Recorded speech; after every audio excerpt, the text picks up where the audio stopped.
Shalom, saludos hermanos y amigos, aquí estamos nuevamente para continuar con el estudio de los 613 mandamientos de la Torá. Como saben, pues siempre lo decimos, está dividido el número de los, 10 de los 613 mandamientos, están divididos en temas. Entonces vamos a mostrar la pantalla enseguida para comenzar con el análisis. Aquí, como ven, estamos en el número 8, la parte 8, que trata de matrimonio, divorcio y familia. O sea que en esta parte, en esta sección, se agrupan todos los mandamientos de los 613 que tienen que ver con estos temas, ¿no? El matrimonio, divorcio y la familia. Así que empezamos con el número 1, que según el enunciado rabínico que tenemos acá, dice honrar padre y madre. Ese es el resumen, ¿verdad?, que hacen los rabinos. Entonces, él se basa en el texto de Éxodo 20:12, que dice así, leyendo primero el hebreo para que se acostumbren, ¿verdad? Las que interesan aprender hebreo, que se acostumbren el oído, pues, a escuchar el hebreo. Kabet et abija o et imeja. Lema'an ya'arihun yameja al ha'adama asher Yahweh Eloheja noten lach. Honra a tu padre y a tu madre para que se alarguen tus días en la tierra que Yahweh, tu poderoso, te da. Ahí está el primero de los mandamientos de esta sección, honrar al padre y a la madre. Fíjense que aquí no se usa la palabra adorar, ¿verdad? Que sería Yahweh o alguna otra semejante. Se usa la palabra kabed, que significa honrar, exactamente como todo el mundo la traduce, honrar, dar honra. Kabod es honra. Y kabed es el verbo, ¿no?, de honrar. Pues aquí está hablando de honrar a al padre y a la madre. Ahora, lo, digamos, esencial en este mandamiento es la recompensa o la consecuencia de honrar al padre o a la madre. ¿Para qué? Para que se alarguen tus días en la tierra. En otras palabras, cuando los hijos honran a los padres, tienen una mayor probabilidad de vivir muchos años. ¿Sabe? Hemos conocido hijos que maldicen a los padres, o vamos a decir, quizás no los maldicen literalmente, pero deshonran a sus padres con su vida licenciosa, por ejemplo. Los deshonran de varias maneras que pueden deshonrar a los padres. Y esos hijos, en muchos casos que hemos visto, hemos conocido, y salen en las noticias, mueren temprano. Por ejemplo, aquellos que se dedican al hábito, al vicio de las drogas, de usar drogas, pues muchos de ellos mueren por sobredosis o por otras causas. Mueren temprano, mueren jóvenes, muchos de ellos, ¿verdad? Por supuesto no se puede generalizar, pero sí sucede que una vida así como la que llevan muchas de estas personas, lastima tanto el cuerpo que esas personas se enferman pronto y mueren antes de cumplir algunos mueren incluso antes de cumplir los 30 o 40 años, otros por ahí en esas edades. Así que es importante entonces honrar a los padres. ¿Por qué? Porque hay una recompensa en eso. Bueno, primeramente porque es necesario para la supervivencia humana tener padres y que los críen bien a uno y que uno pueda tener hijos y criarlos bien, etcétera. Y ya, pues nada más que por esa razón es importante que las personas honren a sus padres, o sea, que respeten a sus padres y los honren. Pero como digamos, otro resultado adicional y quizás tan más importante, es el hecho de que se alarga la vida de las personas que honran a sus padres. Eso es lo que dice ahí el mandamiento. Eso viene siendo como una promesa del Creador, ¿verdad? Para las personas. Muy bien, vamos al punto número 2, que dice el enunciado: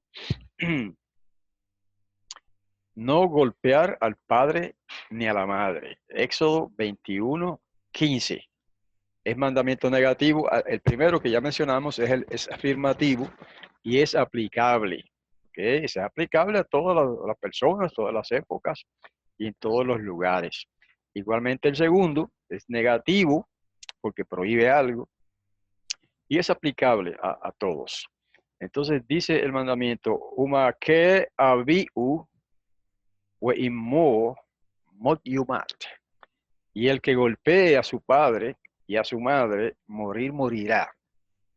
Así que fíjese que ahora habla de no simplemente de deshonrar, o sea, no prohíbe deshonrar solamente, sino incluso golpear al padre y a la madre. Y alguien dirá, pero ¿cómo es posible que un hijo golpee al padre o a la madre? Bueno, pues esos casos se dan, en las noticias se escuchan de vez en cuando, no digamos que es tan frecuente, pero sí se dan casos en los que hijos han golpeado a su padre o a su madre, incluso hijos que han matado a su padre o a su madre. O sea que eso es algo que se da en la sociedad en que vivimos.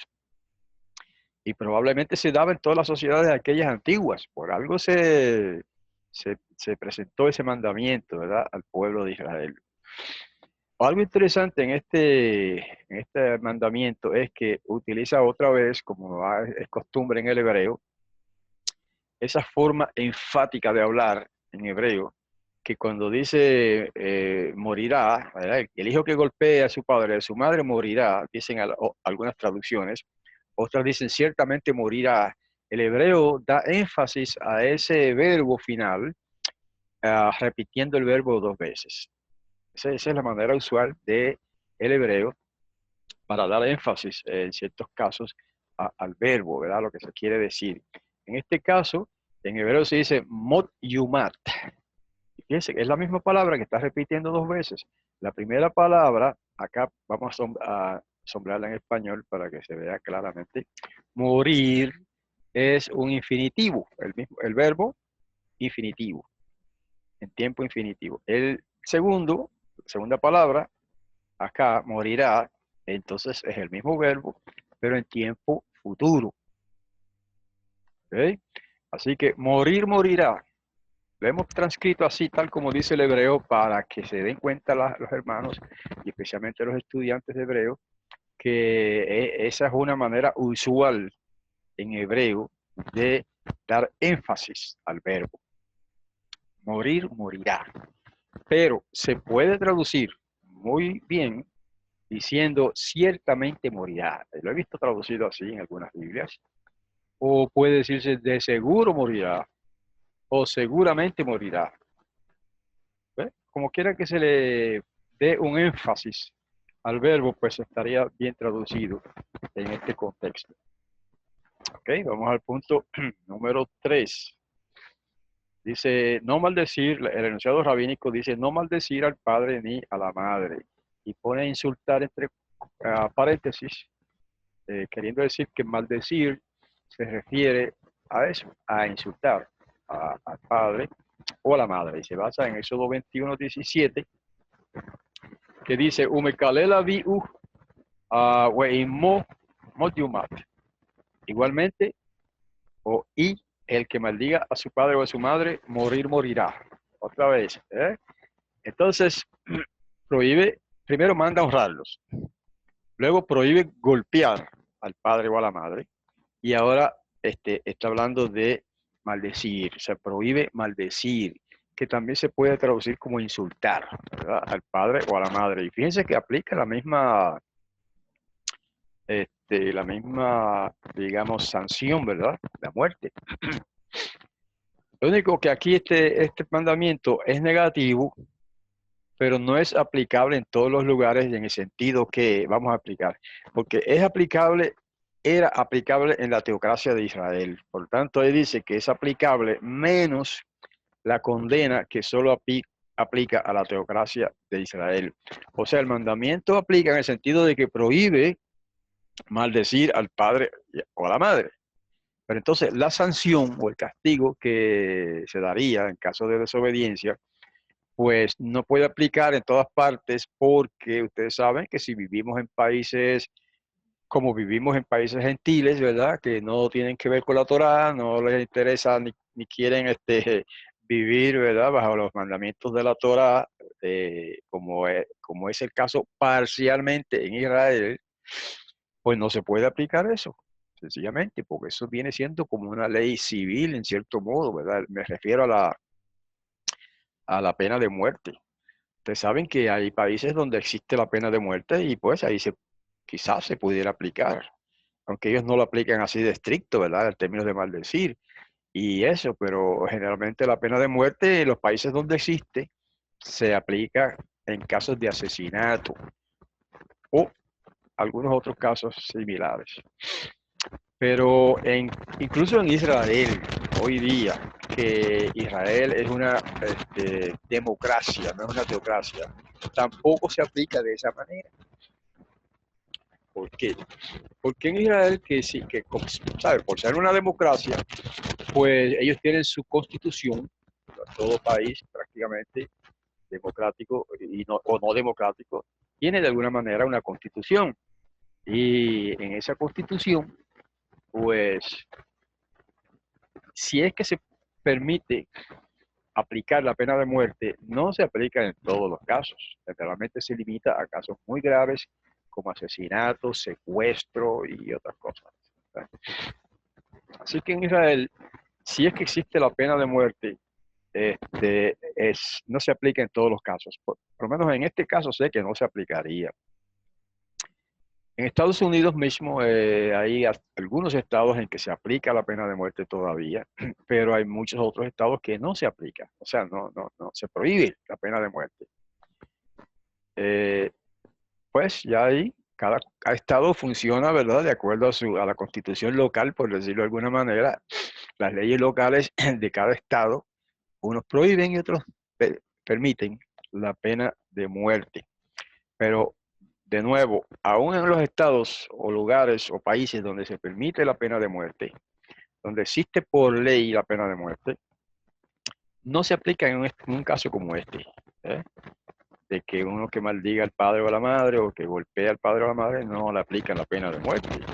Quiere decir que la ley entonces en aquella antigua teocracia de Israel era mucho más estricta, mucho más fuerte eh, que la mayoría de los países hoy día, ¿verdad? Claro, mire, algunos de esos mandamientos se dieron principalmente con el objetivo en mente de ser un disuasivo. O sea que hay algunos de estos mandamientos en los que se aplica la pena de muerte que nunca se aplicó la pena de muerte, porque la pena era tan grave que no surgía el caso de que se aplicara pena de muerte por eso, de cualquier delito que fuera. Así que la misma teocracia de Israel, pues el mandamiento servía, algunos de estos mandamientos, y me sospecho que este sería uno, servía como un disuasivo, ¿verdad? Para que la gente se abstuviera de hacer esto, de maldecir y golpear a sus padres, pues en términos generales funcionó como un disuasivo y no hubo necesidad de matar a todo el que maldijera a su padre o a su madre. Bueno, entonces el punto número 4, vamos allá,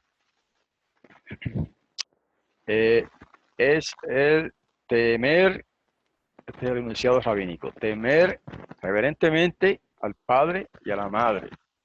Es un mandamiento afirmativo y es aplicable. Ok, vamos a leerlo en hebreo primero. Ish imo we aviu tirau we et shabetotai tishmoru ani Yahweh Elohechem. Cada uno a su madre y a su padre temerá, y mis sábados guardarán, yo Yahweh su poderoso. Claro, lo de los sábados, guardarán los sábados, pues es aparte, no es necesariamente parte del tema, pero como está ahí en el mismo verso, pues está ahí, se lee, pero lo que se quiere recalcar aquí es esta parte primera que estoy subrayando ahora, ¿ok? De que cada uno a su padre y a su madre temerá. Fíjense que seguimos aquí la sintaxis hebrea al pie de la letra, ¿verdad? Porque en español se diría cada uno o cada persona temerá a su padre o a su madre. y a su madre. Pero aquí en el hebreo empieza por ish, ish, y moabiu, tirau. Es decir, el ish, fíjense que la palabra ish significa varón, usualmente. Se puede traducir como hombre, generalmente. Se traduce a veces como hombre. Incluso se traduce como esposo, ¿sí? Así como Isha se traduce como esposa a menudo en la Biblia, en las traducciones de la Biblia, pues así también la palabra Ish, que significa varón, se traduce también como esposo. Pero en este caso no significa esposo. Tampoco significa directamente varón, porque puede aplicarse a cualquier persona, ¿verdad? Pero sí se utiliza esa palabra y en este caso, sin embargo, significa cada uno. ¿Sí? Eso es lo que a veces, yo diría que generalmente cuando se quiere decir cada uno se repite la palabra y se dice ish ish, pero no necesariamente. En este caso dice ish tirau, cada uno, o sea, cada persona temerá a su padre y a su madre. Es una generalización, que se aplicaría a cada persona o cualquier persona. Por supuesto, del pueblo de Israel, porque estos mandamientos pues se dieron primordialmente para la constitución, para hacer la constitución del pueblo de Israel, el pueblo hebreo.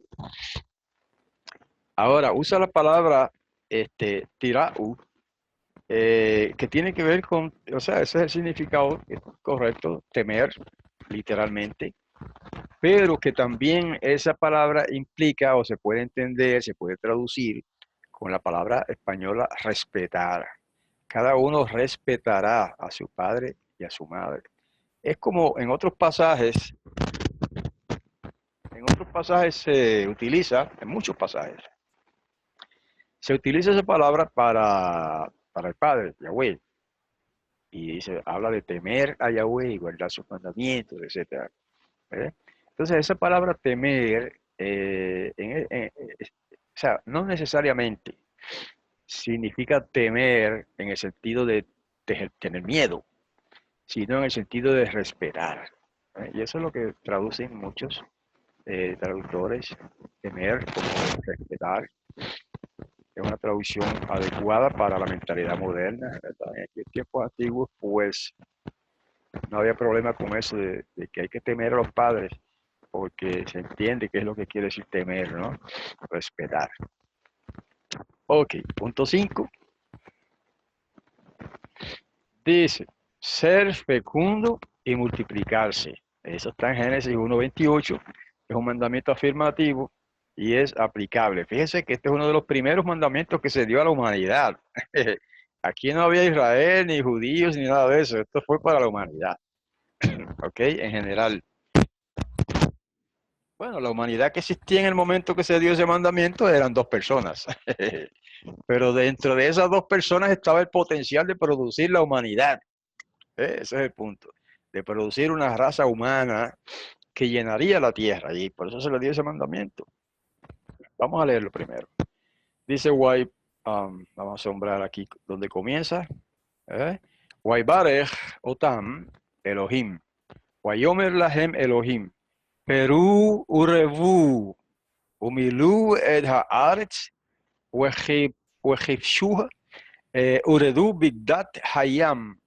Uve'ov hashamayim. Uve'kol chaya haromeset al haaretz. Y bendijo a ellos, o sea, a Adán y a Jawá, o a Eva. Bendijo a ellos el poderoso y dijo a ellos el poderoso, fructifiquen y multiplíquense y llenen la tierra y sojuzguenla y dominen en los peces del mar y en las aves de los cielos y en toda bestia que se mueve sobre la tierra. Incidentalmente quiero acotar que fíjense que aquí tenemos el nombre de Perú, un país importante en Latinoamérica. Perú, y ya sabemos entonces desde el punto de vista bíblico lo que significa, ¿verdad? Aunque Perú probablemente en el idioma indígena ya antiguo, pues no significaba esto que vamos a decir, pero aquí si es que Perú, el nombre del país, proviene de alguna manera del hebreo, pues entonces significa eso que traduce acá como fructifiquen, esta palabra, fructifiquen. En otras traducciones se dice sean fecundos. Así que Perú es como una orden o mandamiento a ser fecundos, a multiplicarse. Y luego dice multiplíquense, o sea, hacerse fecundo y multiplicarse. Son dos cosas diferentes, pero bueno, muy estrechamente relacionadas. Y luego dice, y llenen la tierra, o sea que el plan divino del Tribunal Celestial que emitió ese decreto, vamos a decir, era que la Tierra, el planeta Tierra se llenara de seres santos y buenos, todos descendientes de Adán y Hawa, que es el nombre original de lo que llamamos Eva, ¿verdad? Que llenaron la Tierra.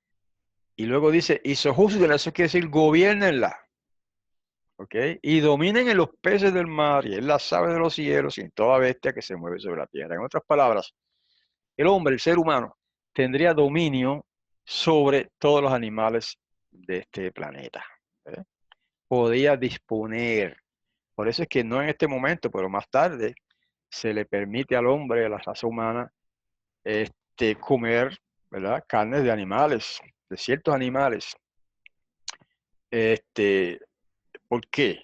Porque está eso, o estaba implicado de que serviría, todos esos animales podrían servir de alimento eventualmente para el hombre, porque los animales todos están bajo, vamos a decir, el dominio, es lo que la palabra que usa ahí, dominen en los peces del mar, etcétera. Todos los animales están entonces bajo el dominio del ser humano. Cuando decimos el hombre, generalmente se quiere decir el ser humano, ¿verdad? En general, la raza humana. Claro, ahí entra el asunto de la compasión, hay que tener compasión de los animales y tratarlos bien, con respeto y todo, ¿verdad? Pero que en ciertos momentos en que ha habido o hay necesidad de alimentarse y se necesita proteína, por ejemplo, abundante, pues los seres humanos generalmente acuden a sacrificar a animales, algún animal, para comer de su carne.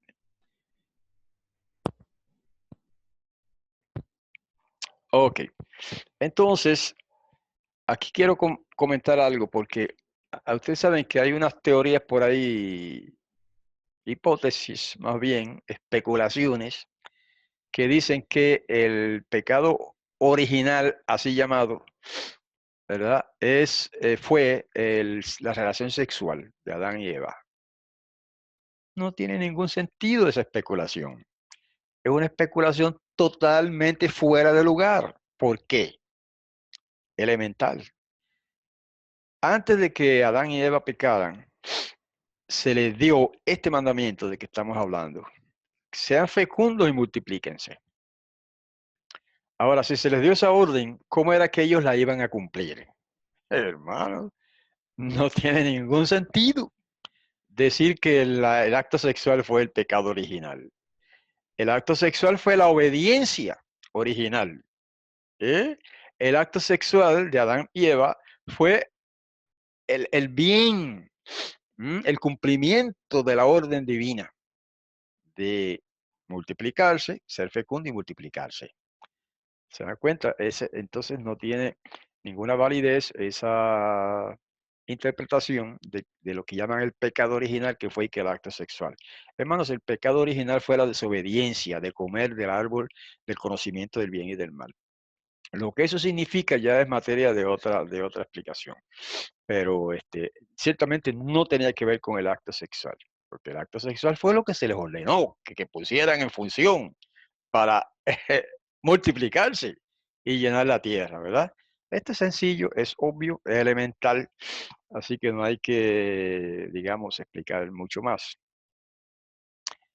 Eh, Aquí tenemos el punto número 3. Dice, el enunciado rabínico dice que un bastardo no se case con una hija de Israel. Está en Deuteronomio 23 y verso 2. Dice que es un mandamiento negativo porque prohíbe algo y dice que es aplicable en Israel. Vamos a leer el mandamiento. Dice, lo llamó Mamzer. Mamzer es la palabra que se traduce como bastardo. Lo llamó Mamzer Bikhal Yahweh. Gamdor Asiri lo llamó Lo Bikhal Yahweh. No entrará bastardo en la asamblea de Yahweh, se puede haber traducido también la congregación de Yahweh, hasta generación décima. No entrará en la asamblea de Yahweh. Ahí está, ese mandamiento prohíbe que bastardos entraran a formar parte del pueblo de Israel. Cuando se dice en la Biblia asamblea de Yahweh o congregación de Yahweh, que también es correcto traducirla así, se está hablando del pueblo de Israel. Ese es otro nombre, otro título que tiene el pueblo de Israel, la asamblea, la congregación de Yahweh. Y ahí están varios otros pasajes. Ese mismo título se repite muchas veces. Mamzer, un bastardo. ¿Qué cosa es un bastardo? Bueno, algunas voy a aclararlo porque hay varias interpretaciones por ahí rodando que son equivocadas.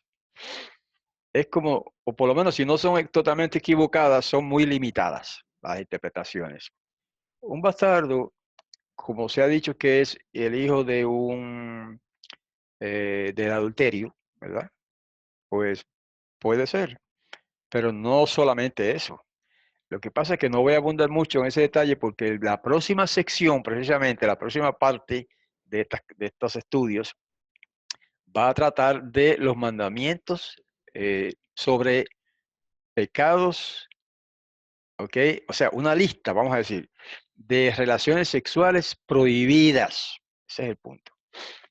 Un bastardo es un hijo que surge de una relación sexual prohibida. Claro, el adulterio es una de esas relaciones sexuales prohibidas, por lo tanto, sí, aplica lo que dicen.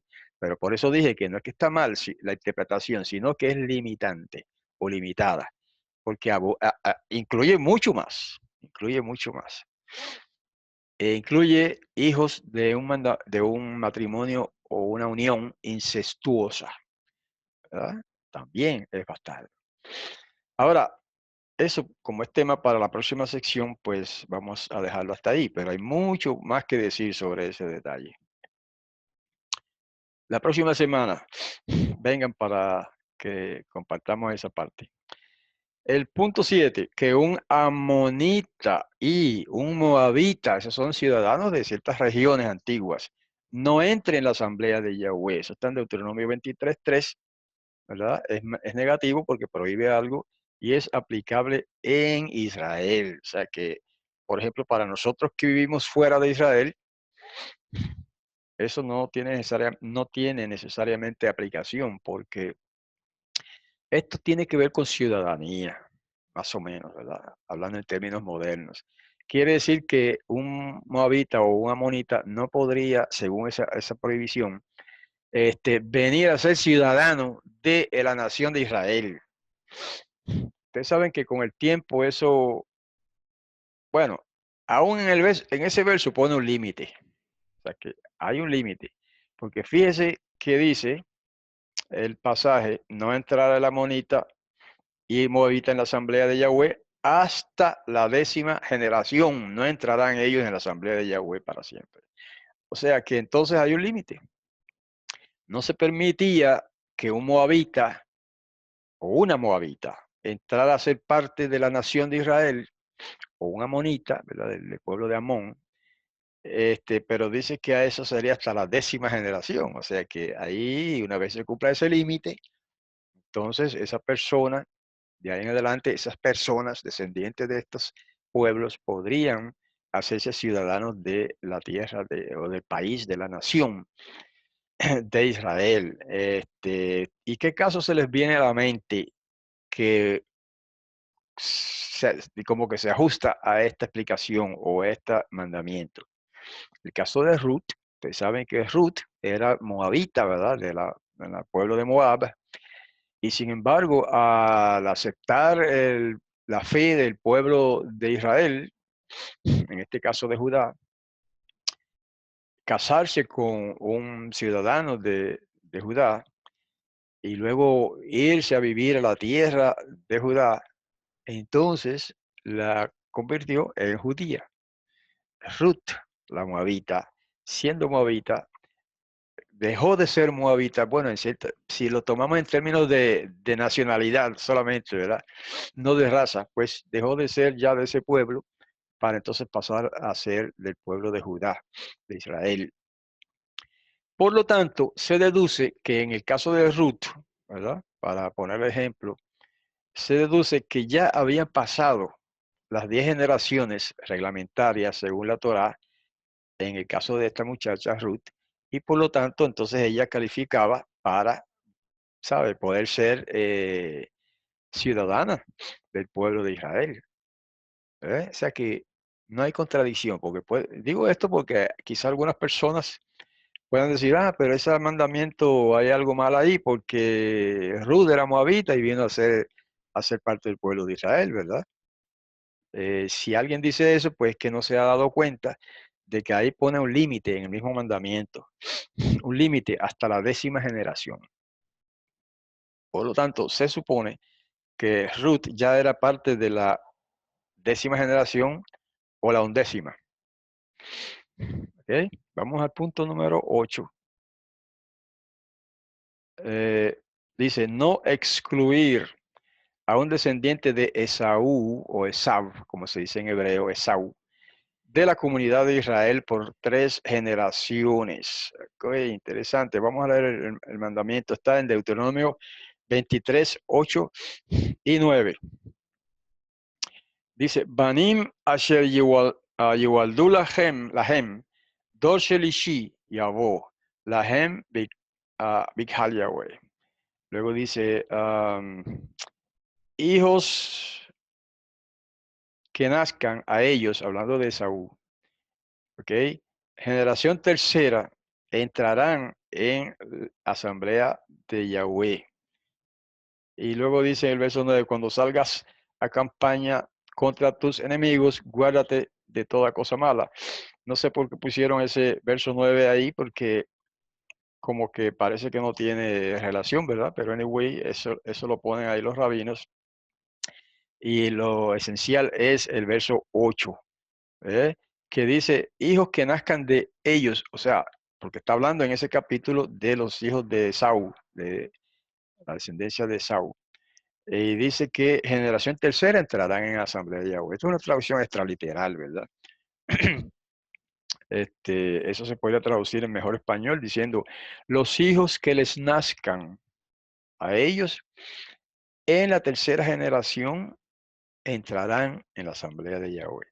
O sea que hay un límite ahí más breve para los hijos de Esaú, ¿verdad? Los descendientes más bien de Esaú. Eso es sencillo porque todo el mundo sabe quién era Esaú, ¿verdad? Y había una razón especial para permitirles la entrada al pueblo de Israel.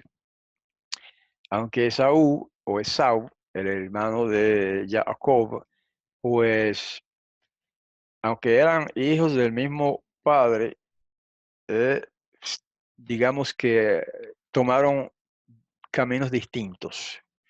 Mientras que Jacob se dedicó al bien, a la adoración de Yahweh, Esaú no hizo otro tanto. Y se crió como una familia gentil, ¿verdad? Como cualquier otra. ¿Ok? Para no decir mucho de él. Verso 9, verso 10. Digo, punto 10. Que no haya una ramera, por supuesto, en Israel. Que no haya una ramera. Deuteronomio 23, 18. Es un mandamiento negativo porque prohíbe algo. Y es aplicable. Dice en hebreo, Lotavi enan zoná. Zoná es la palabra que se traduce ramera. Umejir kelev. Bet Yahweh Eloheja lechol neder kitoabat Yahweh Eloheja gam shenehem. No entrará donación de ramera y precio de perro a la casa de Yahweh tu poderoso por ningún voto, porque abominación es a Yahweh tu poderoso tanto uno como el otro. Ok, aquí hay algo que analizar. Primero, lo de ramera está claro, ¿verdad? Zona es una ramera. Se pudiera traducir de otras maneras, como prostituta, algunos lo traducen así. no me gusta esa palabra porque suena como muy fuerte y degradante, aunque ellas mismas se degradan, ¿verdad? Las que hacen eso, pero bueno, ramera es una palabra más suave, suena bien. Eh, y perro, no piensen que se refiere a un perro literal, sino que esa era una palabra que se le aplicaba en tiempos antiguos a los hombres que se dedicaban a la homosexualidad, y a la prostitución también, pero al hombre le llamaba perro. Entonces, ¿qué está diciendo ahí? Está diciendo que la ganancia que alguien obtiene, ¿verdad? Una ramera o un hombre de estos prostitutos, no la podía ofrecer, presentar como un voto, como una ofrenda votiva, a la casa de Yahweh, porque esos actos, o sea, está refiriéndose a los actos o a la vida que llevan esas personas, ¿verdad? De ramería y de perrería, por decirlo de alguna manera, de prostitución, pues es abominación a Yahweh. Es abominación. Eso quiere decir que es algo detestable, detestable para el Todopoderoso, esas acciones, ¿verdad? Por lo tanto, ni siquiera él aceptaba en el templo ofrendas o donaciones que, se, que provinieran de esas fuentes, ¿verdad? De la prostitución o de la práctica de la homosexualidad. Que por cierto, ambas cosas se practicaban en aquellos tiempos antiguos como parte de la religión, claro, de una religión pagana, ¿verdad? Pero como Israel con el tiempo se corrompió, Israel se corrompió y llegó no todos, obviamente, pero en muchos en Israel llegaron a practicar esas cosas. Y por eso es que se aplica aquí, ¿no? Que puede ser que un israelita se dedica a eso, pues esa persona no puede, no se le permiten traer donaciones o ofrendas al templo, ¿verdad? El templo de Yahweh, que habría de ser edificado en el futuro. Y en ese tiempo, pues no estaba el templo per se, pero estaba el tabernáculo, o así llamado, ¿verdad? El Mishkan, que es como se llama en hebreo, la tienda, la morada también se le llama, y aplicaba ahí en ese tiempo también, aún antes de la construcción del templo. Así que es importante, hermano, este mandamiento y es aplicable. O sea que, en otras palabras, cualquier dinero mal habido o ganado por medios ilícitos no es aceptable para traerlo como ofrenda al Todopoderoso, ¿verdad? Por ejemplo, en la iglesia o en la sinagoga o lo que sea. Eso se puede aplicar a otras cosas, hermanos. Ahí se menciona lo de la ramera y el perro, pero, por ejemplo, un dinero habido por el tráfico de drogas es un dinero ilícito, es un dinero producto del crimen, de la delincuencia, porque el tráfico de drogas es delincuencia, es un crimen. Por lo tanto, si a alguien hiciera eso, ¿verdad? Ese dinero que él gana no es aceptable para el servicio del Todopoderoso. ¿Ok? Eso es una abominación a Yahweh también lo que hacen los que se dedican a vender drogas, porque estas drogas le hacen daño a la gente. Ok, lo de que la palabra perro se aplica en la cultura hebrea, en el lenguaje hebreo por lo menos, a personas, a hombres que se dedicaban a la prostitución y a la homosexualidad, o al homosexualismo más bien, se puede constatar porque en un capítulo de Apocalipsis, al final, 21 o 22, me falla la memoria, pero uno de esos dos capítulos, se habla de ciertas personas que quedarían o quedarán fuera de la santa ciudad en el futuro. Estas palabras que se van a perder. Y entre esas personas que menciona homicidas, adúlteros, etcétera, entre esas personas menciona perros. Y los perros estarán fuera también. Y obviamente no se puede referir al perro, al animal de cuatro patas que se llama perro, ¿verdad? Sino que se refiere al animal de dos patas, como dice a veces la gente en broma, ¿verdad? Y se refiere a ese tipo de personas que practican esas cosas. Así que mire si es bonito delante del Padre Creador del universo la práctica homosexual, que en su ley se le llama perros a las personas que practican eso. Eso no lo decimos nosotros, eso está ahí en la Biblia, ¿verdad? Escrita por Moisés por inspiración del Todopoderoso.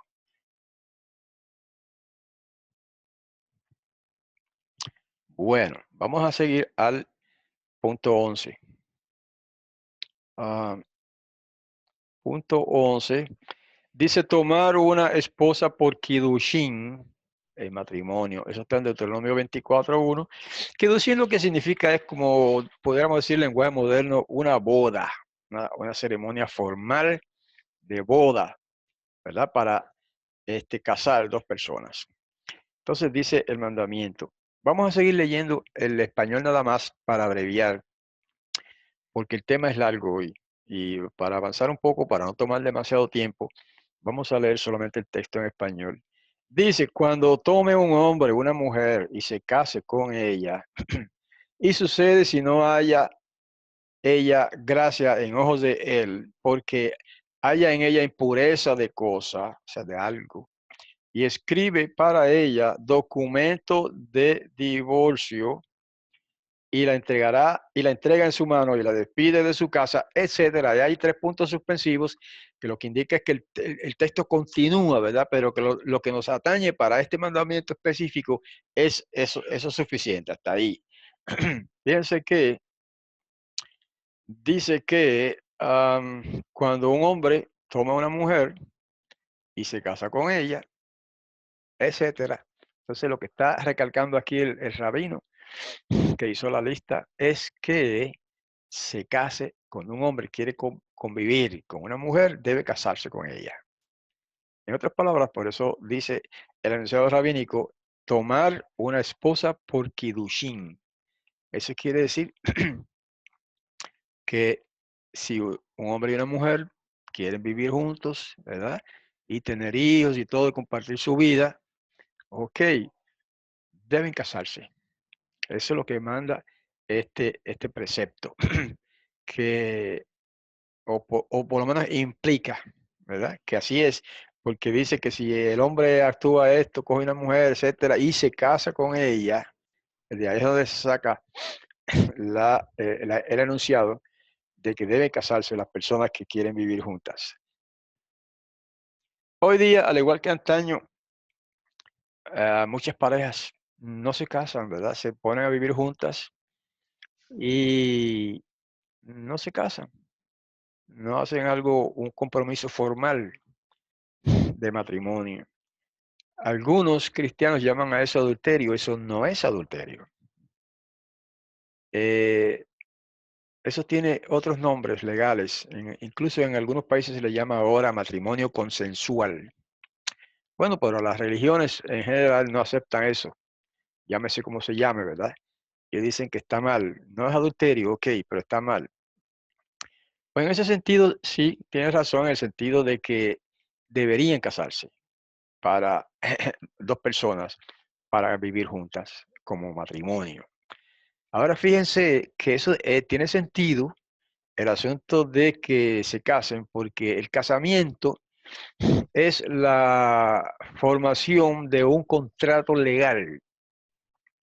¿Y cuál es la ventaja de un contrato legal? Tiene muchas ventajas, especialmente en estos tiempos modernos, que eh, hay unos problemas serios relativos a las cuestiones legales, de, por ejemplo, si se divorcian, quién va a heredar tal cosa. Ustedes saben lo que implica un divorcio, ¿verdad? Este, la mujer tiene derechos inalienables. Una vez que está casada con un hombre, esa mujer tiene derecho a la mitad de lo que ese hombre, de lo que poseen entre ambos, ¿verdad? Si se divorcian. Y si no se divorcian, también tiene derecho. Pero quiero decir que utilizo el término divorcio porque eso es lo que muchas veces rompe el matrimonio y entonces hay que dividir bienes y todos esos asuntos, ¿verdad? Pero otra manera en que la mujer tiene derecho, pero los pierde si no está casada, es en los países donde existe el seguro social, por ejemplo, en Estados Unidos y sus territorios, existe lo que se llama el seguro social, que la persona cuando llega a cierta edad empieza a pues tiene que haber pagado, ¿no? Por su trabajo una cantidad de dinero a través de los años y finalmente es un seguro, finalmente viene entonces a disfrutar del fruto de ese seguro, que le llaman seguro social acá. Este, si esa persona, ese hombre, muere, la mujer que está casada con él hereda ese beneficio del seguro social. Sí.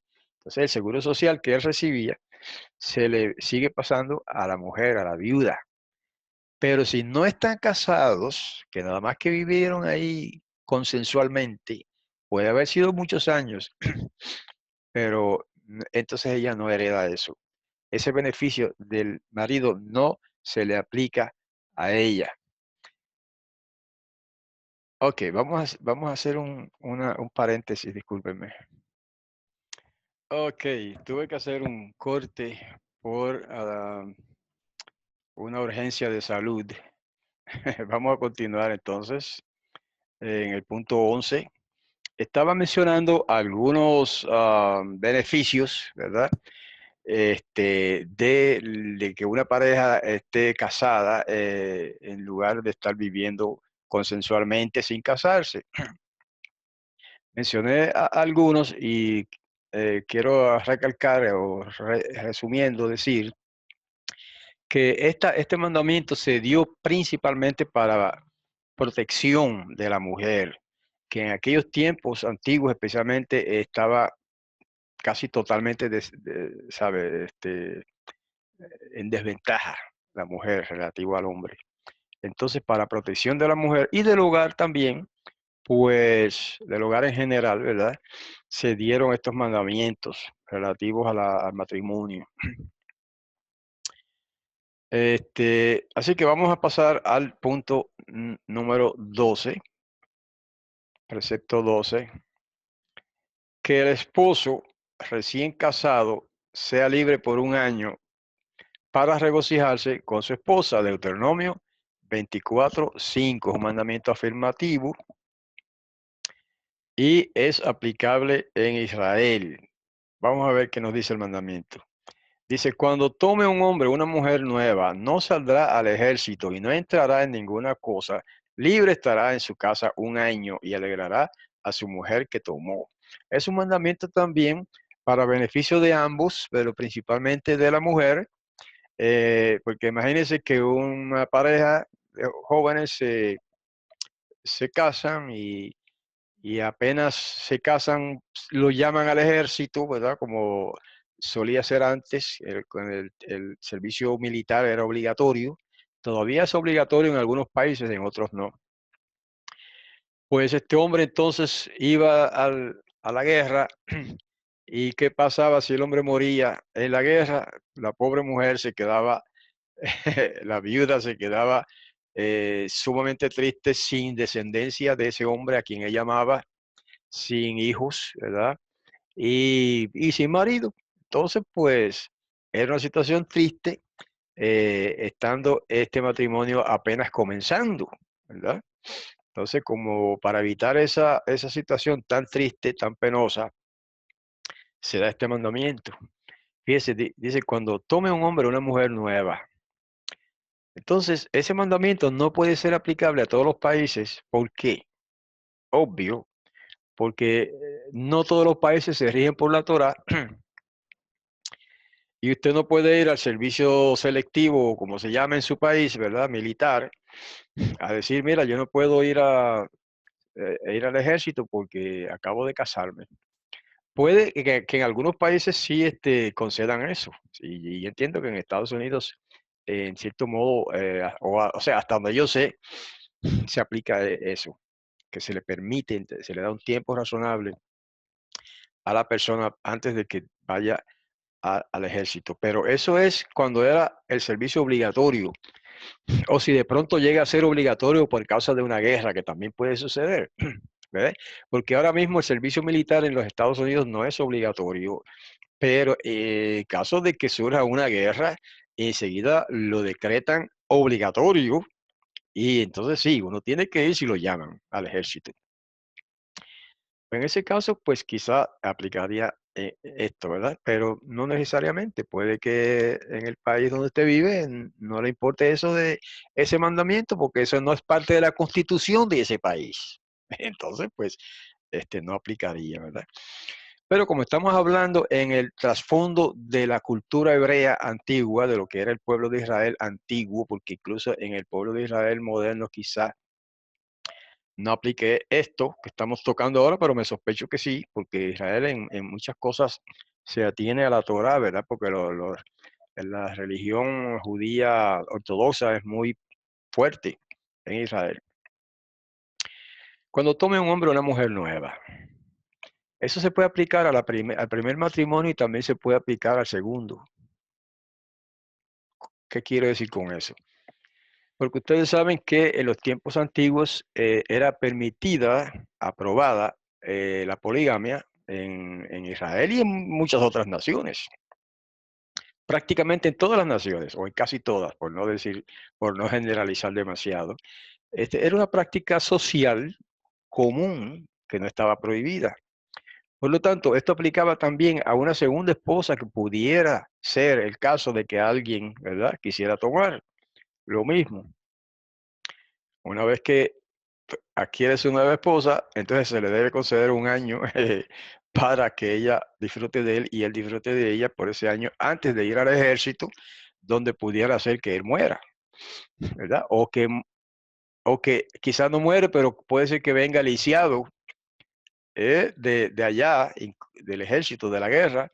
Incluso pudiera ser que si sobrevive, pudiera venir incapacitado para tener hijos, un ejemplo, ¿verdad?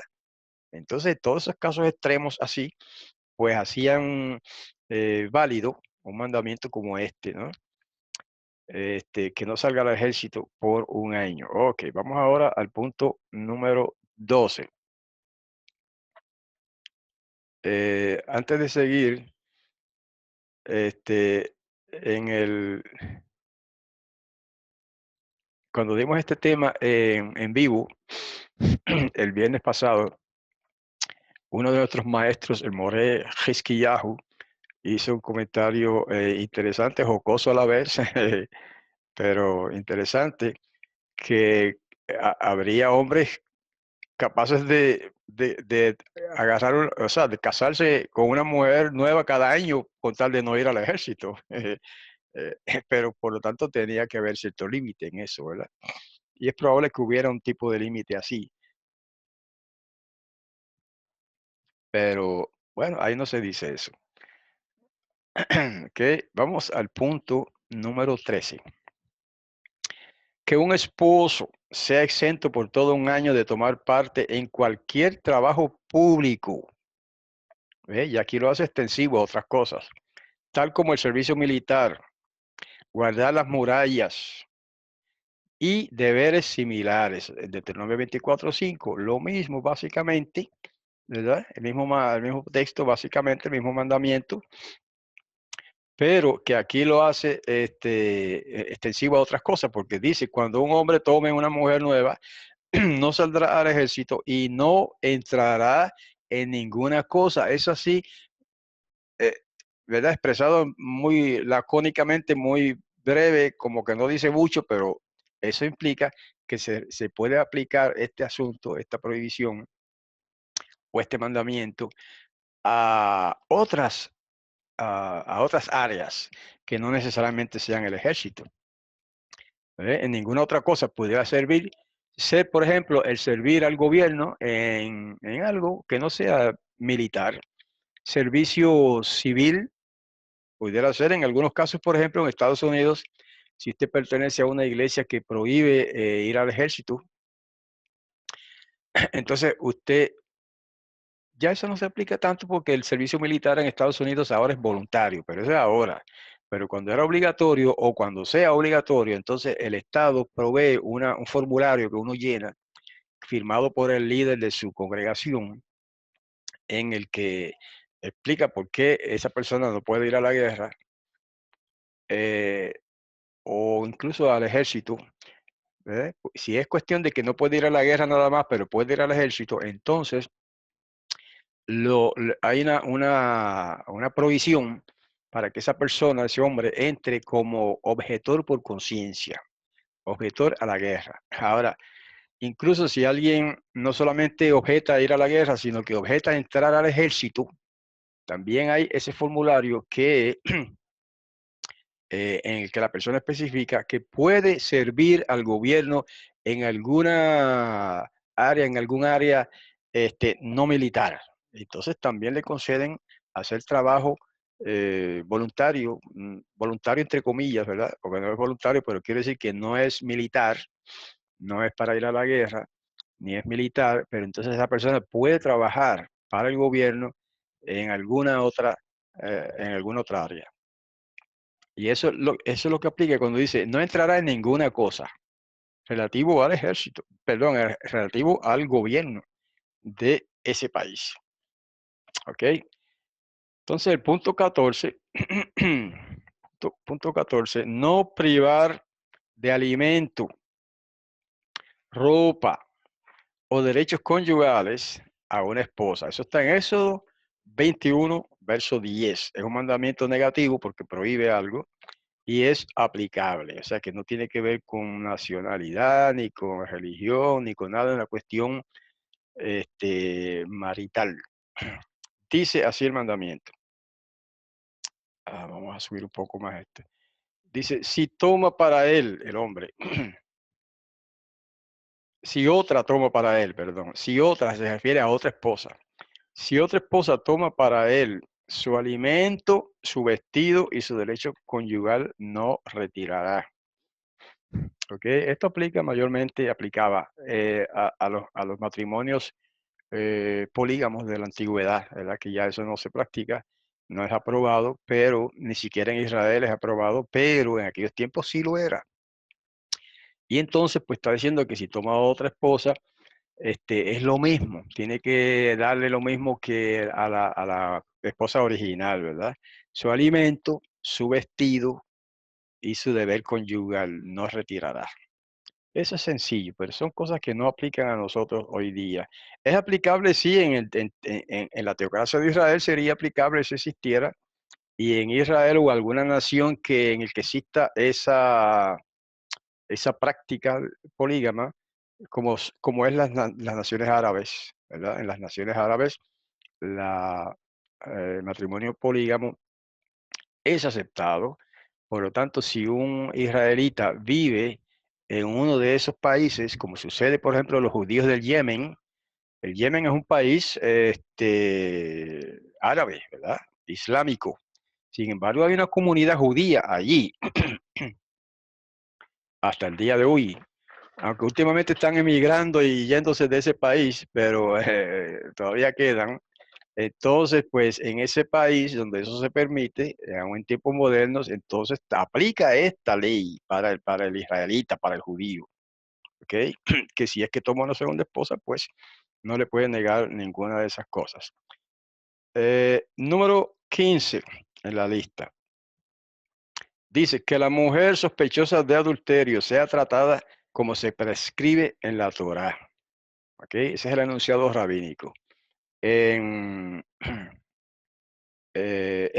Números, capítulo 5, verso 30, se basa esto. Dice así, o el marido sobre el cual pase un espíritu de celo y tenga celos de su mujer, la presente entonces delante de Yahweh y hará en ella el sacerdote toda la ley esta, y por ahí sigue explicando el asunto de las aguas amargas, que era una prueba que se hacía, ¿verdad? No vamos a entrar en detalle.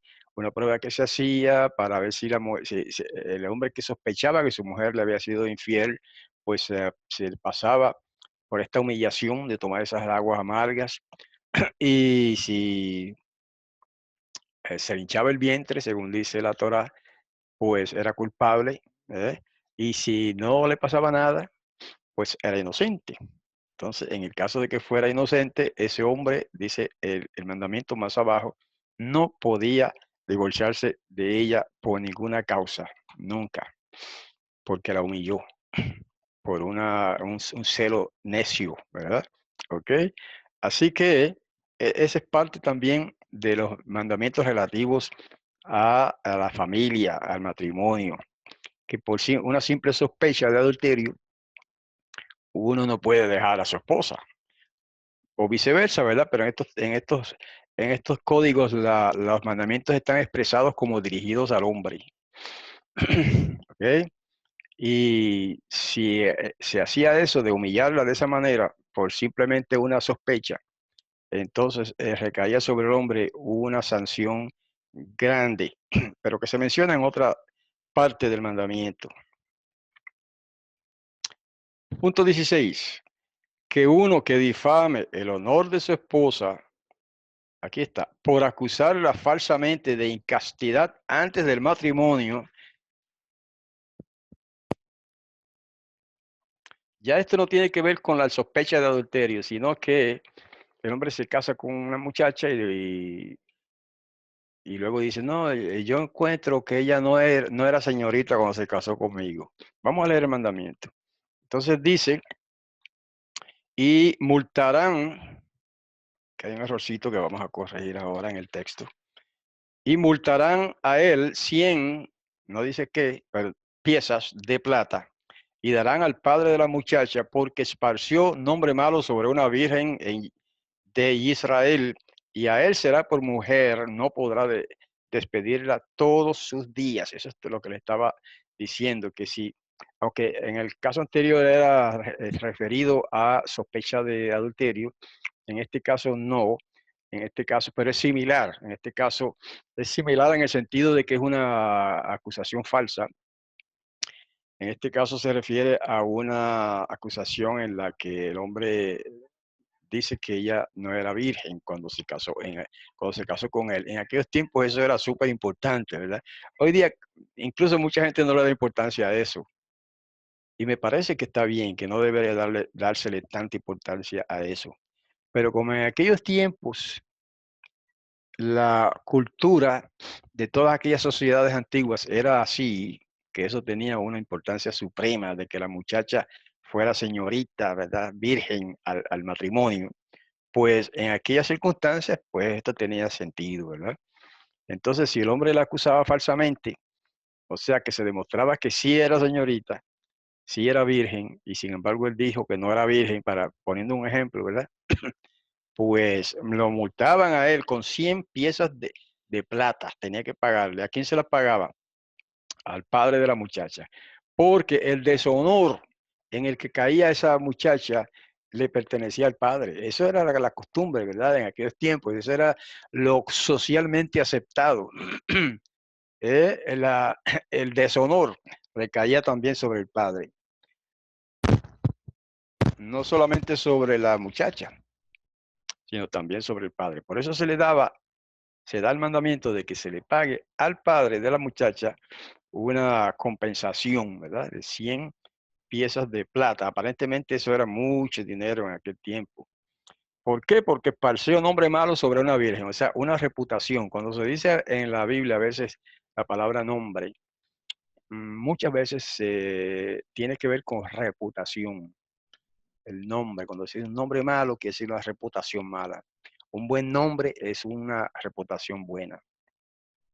En este caso, pues, se le daba a esa muchacha una reputación mala al decir que entró al matrimonio no siendo señorita, no siendo virgen. Y eso en aquellos tiempos era una desgracia. Ok, entonces vamos a ver el punto 17.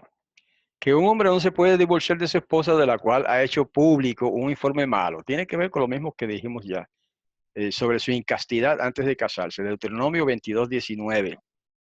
¿Ve? Y es el mismo mandamiento aquí, el mismo verso, quiero decir, el mismo pasaje de la Escritura. Pero lo que se recalca en esta parte es esto que subrayé acá. Y a él será por mujer, no podrá despedirla todos sus días. En otras palabras, que si el hombre, por hacer una acusación falsa respecto a su mujer, de que no fue casta al matrimonio, o sea, de que no era señorita o virgen cuando se casó con él, aparte de la deshonra que traía esto sobre ella, y aparte del castigo que se le aplicaba al hombre de pagar 100 piezas de plata, había otro castigo, otra provisión para ella, ¿verdad? A favor de ella. Y es que esa mujer acusada falsamente por ese asunto, él tenía que tenerla por esposa toda la vida. No podía divorciarse de ella por ninguna causa. Bueno, que yo sepa, por ninguna causa, digamos, razonable, porque supongo que si más tarde ella en verdad le era infiel y se iba con otro hombre, por ejemplo, entonces supongo que podría permitirse el divorcio, pero eso es ya lo que quiere decir, lo que se implica es que mientras ella sea fiel y viva ahí con ese hombre, pues él no puede divorciarse de ella, porque él la difamó. ¿Ok?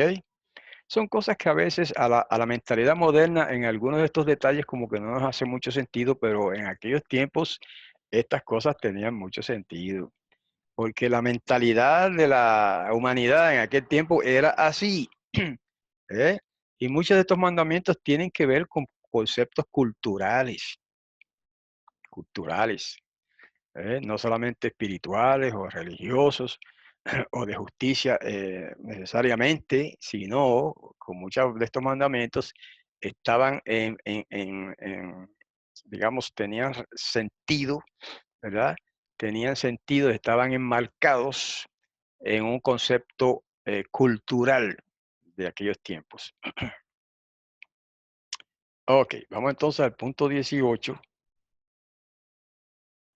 que el divorcio sea mediante un documento escrito, porque en aquellos tiempos se permitía el divorcio, ¿ok?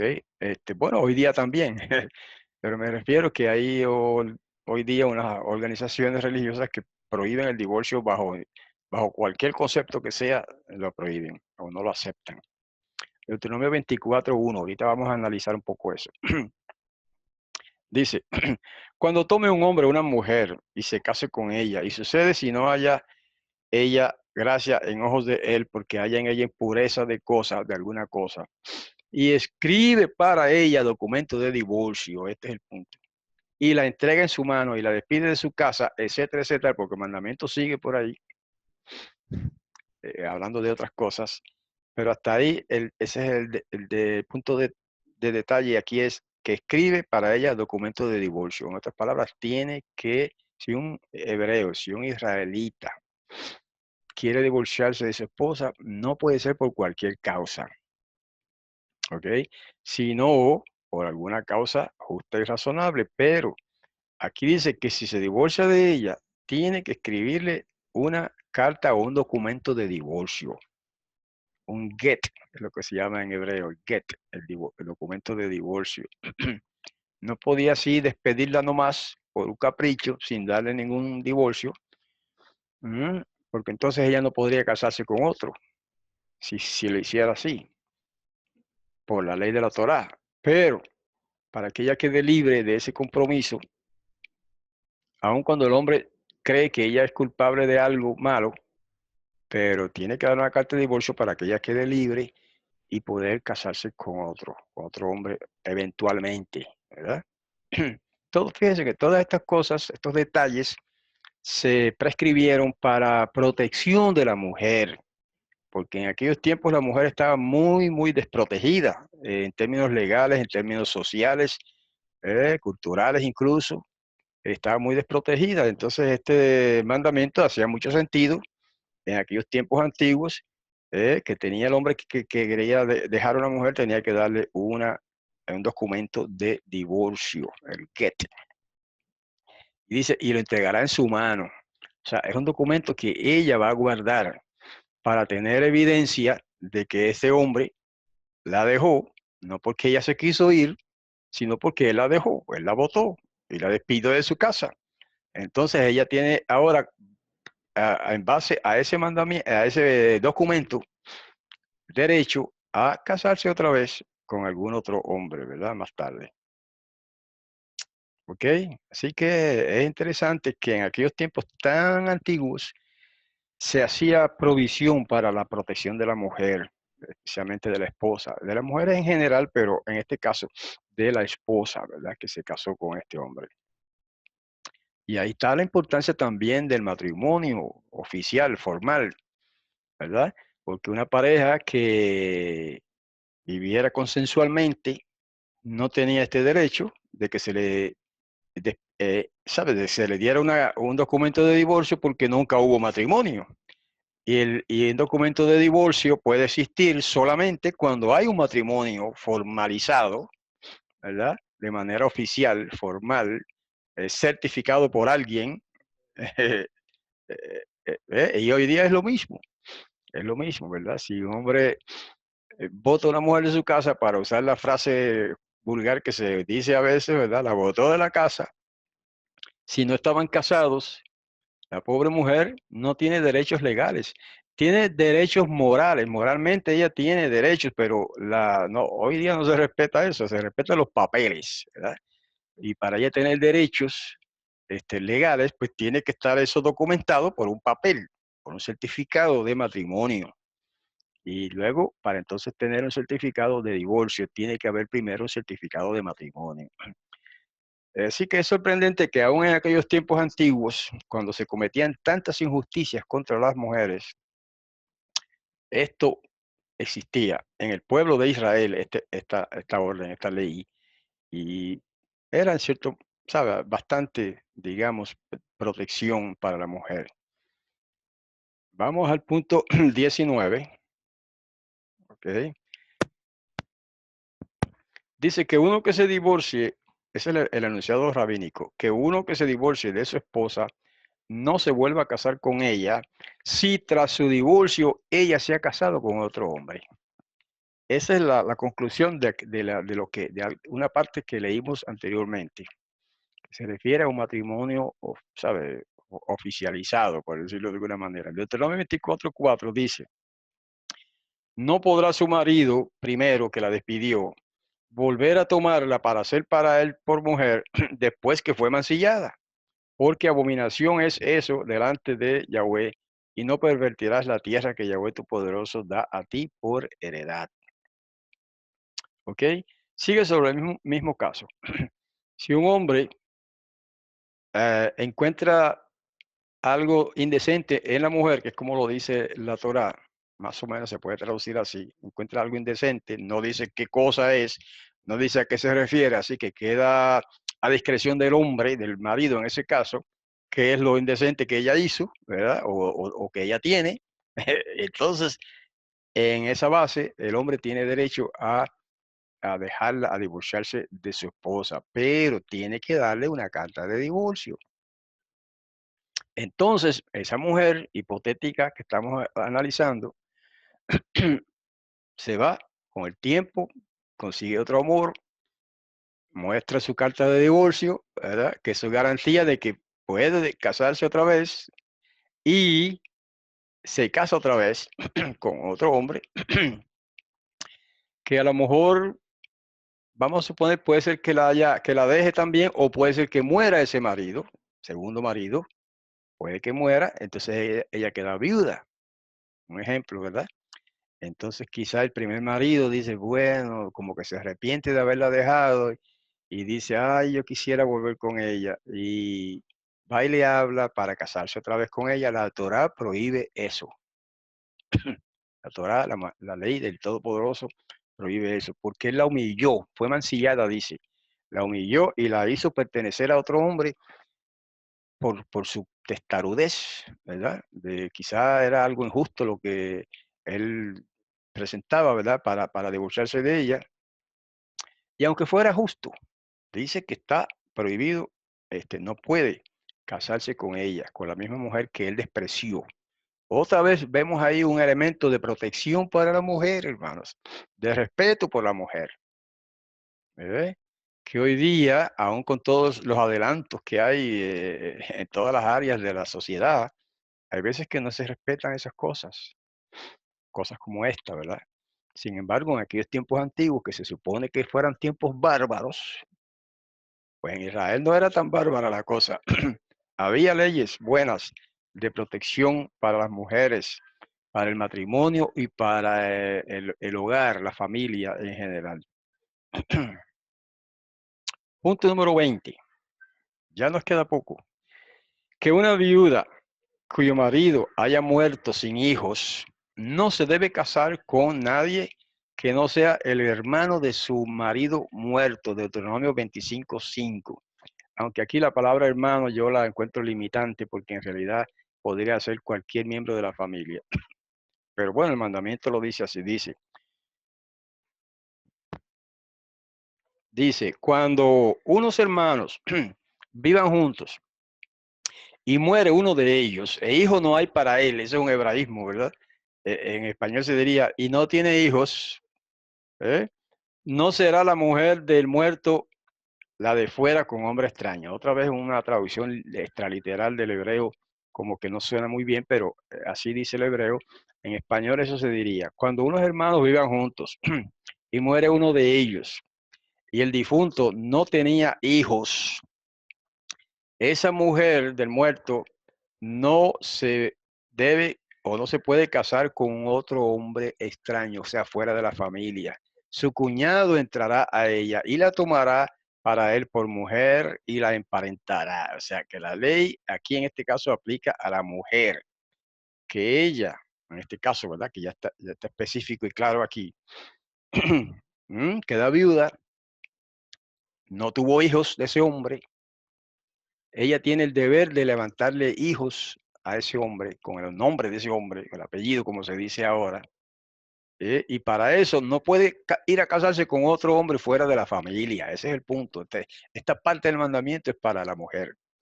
Entonces dice que debe casarse con su cuñado, o sea, el hermano sobreviviente, ¿verdad? Eran dos hermanos y vivían en la misma casa o en la misma comunidad, por lo menos. Y ella entonces tiene el deber de casarse con el hermano sobreviviente de ese hombre, de que era su marido, ¿ok? Y así la emparentará. Y el resultado de eso era que los hijos que produjera esta mujer con su cuñado, ex cuñado, porque ahora sería su esposo, este, llevarían el nombre del difunto, o el apellido, como se dice hoy día, ¿verdad? Del difunto. ¿Se da cuenta? Entonces, eso era también una protección ya para el hogar, aunque es un aspecto extremadamente cultural que hoy día no tiene sentido, ¿verdad? Para las sociedades modernas. Pero en aquellos tiempos sí tenía mucho sentido. Ahora vamos a tocar el siguiente antes de analizarlo más, porque tiene mucho que ver. El 22 es el 21, perdón, que el hombre tiene el deber de casarse con la viuda de un hermano que haya muerto sin hijos, Deuteronomio 25:5.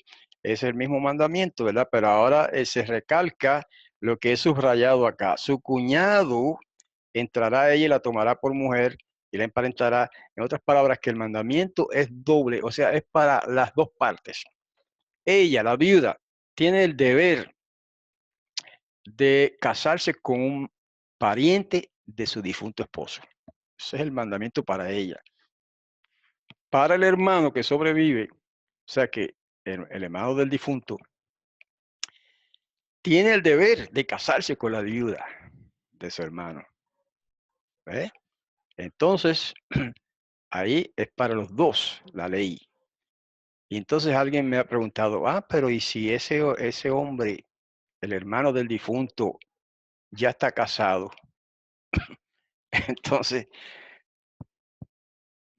el que hace la pregunta ve eso como un escollo, como una dificultad, como un problema.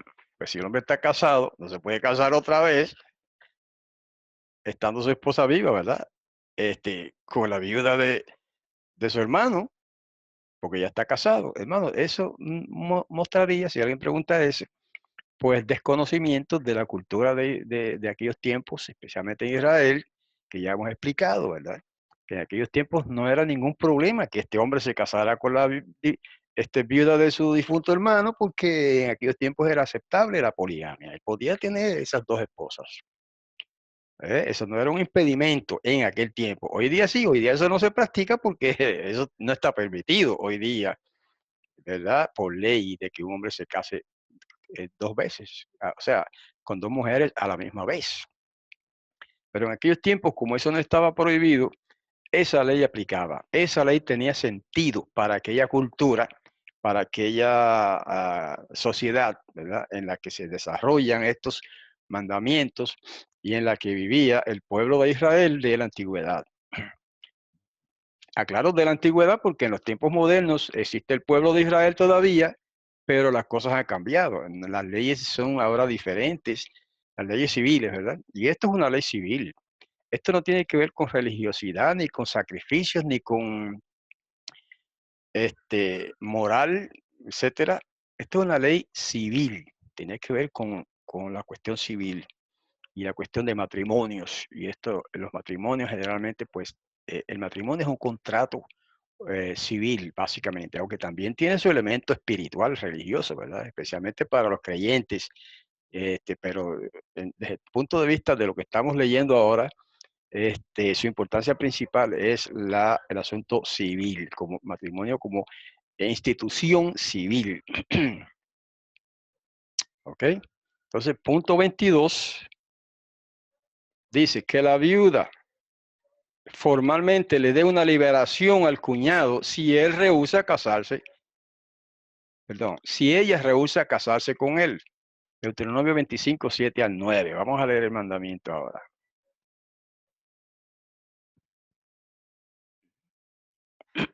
Ok. Dice, y si no quiere el hombre tomar a su cuñada, entonces irá su cuñada a la puerta de los ancianos y dirá, ¿no quiere mi cuñado continuar para su hermano nombre en Israel? ¿No quiere emparentarme? Y llamarán a él ancianos de su ciudad y hablarán a él. Y si persiste él y dice, no quiero tomarla, entonces se acercará su cuñada a él delante de los ancianos. Eso era la autoridad en aquellos tiempos, en cada ciudad, los ancianos de la ciudad. Se acercará a los ancianos y ella quitará la sandalia de él, del cuñado, de sobre su pie y escupirá en su rostro, que yo entiendo que significa en su presencia, no necesariamente que le escupía la cara a él, sino que escupía delante de él su presencia. Y hablará y dirá, así sea hecho al varón que no edifique a la casa de su hermano. Ah, ¿qué pasa aquí?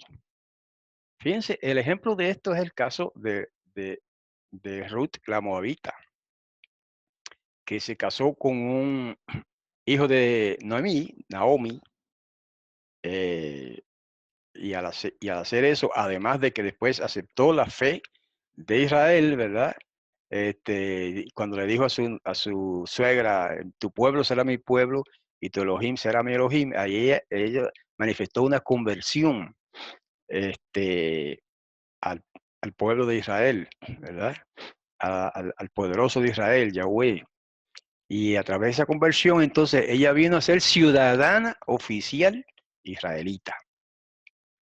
Entonces, ¿qué pasa? Por consejo de su nuera, de su suegra, ella pues le convenía conseguir un marido, ¿verdad? Para casarse en Israel. Y según la Torá, que es lo que estamos estudiando hoy, tenía que ser dentro de la familia del muerto, ¿verdad? Del difunto. Entonces, sucede que ella fue a trabajar en la finca de un hombre que se llamaba Boaz, que en español lo han puesto como Booz, un hombre parece que acaudalado, era un terrateniente, ¿verdad? Y fue a trabajar allí, espigando, recogiendo trigo, cebada, lo que fuera, ¿no? De la cosecha. Y ya ustedes saben la historia, no hay que entrar en detalles ahora. La cosa es que finalmente ellos se enamoran, Ruth y Boaz, o más bien él se enamora de ella y se supone que ella también de él, pero aunque no se diga, ¿verdad? Él quiso tomarla por esposa.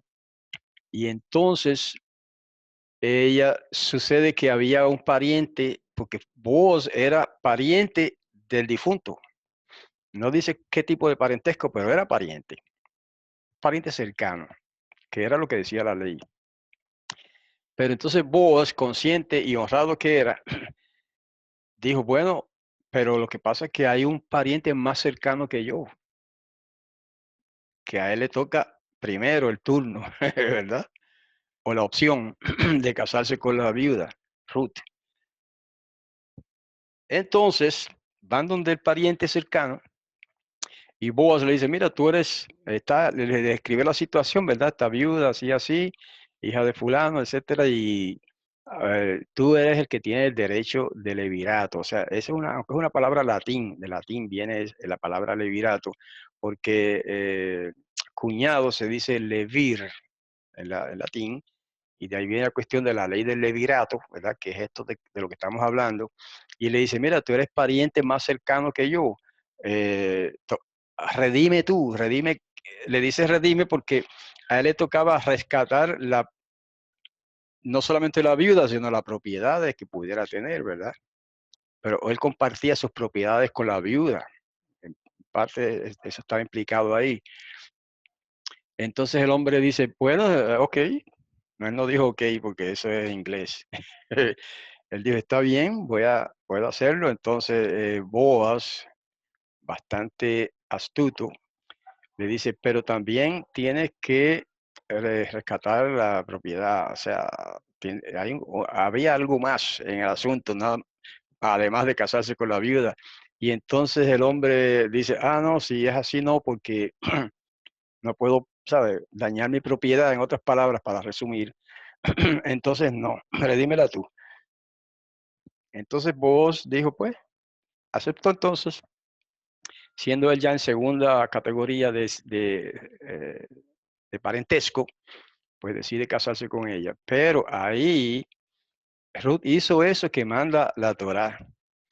Le va donde el hombre, que era el que tenía que casarse con ella, le quita una sandalia.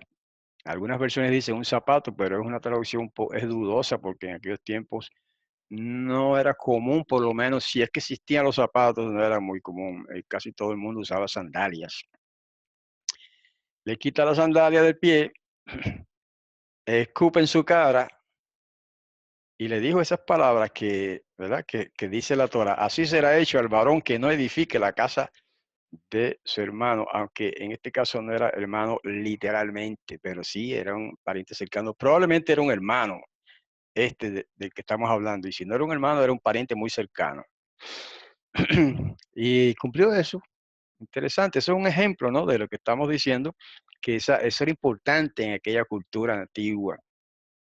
Y yo puse ahí entre corchetes en el texto que copié, cuando dice escupirá en su rostro y hablará y dirá, etcétera.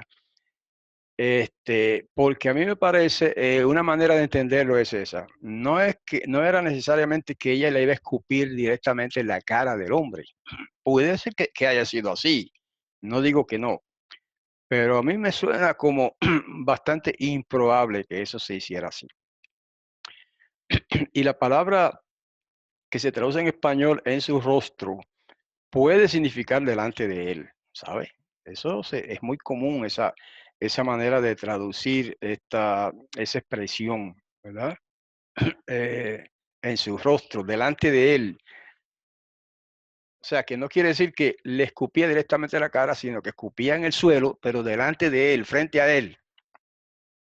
¿Se da cuenta? Era como un tipo de protesta. Y ella escupía delante de él y decía esas palabras como una humillación para ese hombre por no cumplir su deber de cuñado, la ley del levirato que llaman en latín. Entonces, esa ley, vemos que, o sea, por medio del caso de Ruth que estamos citando, como un ejemplo, se demuestra que esa ley sí se practicaba en Israel en aquellos tiempos. Y ese caso de Ruth pues se menciona como un caso, pero no se menciona, que yo sepa, ningún otro caso, ¿verdad? Que se mencione en la Biblia. Sin embargo, se supone que ocurrieron muchos otros casos, ¿verdad?, en la ciudadanía de Israel en aquellos tiempos y basado en esa ley. Así que con eso llegamos al final de la parte de hoy, que es la parte 8 de los 613 mandamientos de la Torá. Como ven por ese título que tenemos acá en el documento, en la parte 9 se titula Relaciones sexuales prohibidas, y ahí es donde vamos a entrar en la próxima semana en un análisis de todas las relaciones sexuales prohibidas en la Torá de Israel, en la Torá de Yahweh para Israel. Entonces, ahí ese tema es bien interesante, bastante complejo.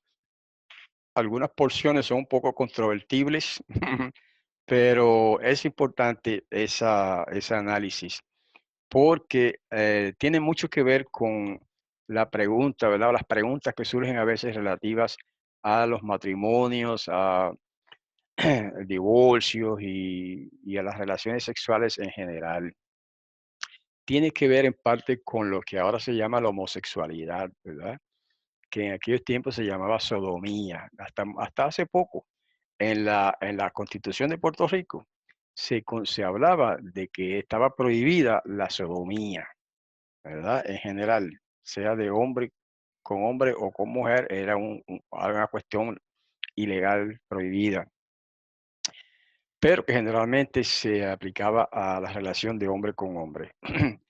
Y como ese es un tema de actualidad, pues pudiera ser controvertible en el sentido de que hoy día las leyes sociales de los países modernos tienden, no en todas partes, pero en algunas partes, tienden a permitir la práctica homosexual.